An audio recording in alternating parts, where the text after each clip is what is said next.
So yun, good morning mga ka-deliver. For today's video mga ka-deliver is pagkatapos ng misa mga ka-deliver, meron palang binigay si Padre dito na mga puno ng niyog. Ito yun mga ka-deliver, mabilis lang daw ito mamunga, 3 taon lang. At dito sa kabila mga ka-deliver, meron din itong binigay na puno na cow dito mga ka-deliver. Marami talagang nanghingi mga ka-deliver kasi nung pagbagyong Odette mga ka-deliver is naubos talaga yung mga niyog dito sa atin kasi yun yung mabilis na natamaan ng hangin at mabilis din siyang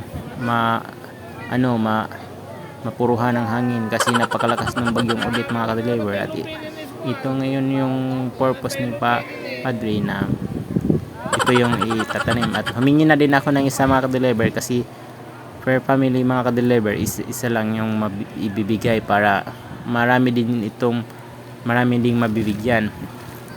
So yun mga ka-deliver, ngayon lang talaga po ako nakabalik dito na magsimba. Ang ganda na dito mga ka-deliver, ang laking pinagbago mga ka-deliver. O, tingnan nyo ang altar nyo mga ka-deliver. Ang ganda na mga ka-deliver, napaka ganda, kagaya ng misis ko.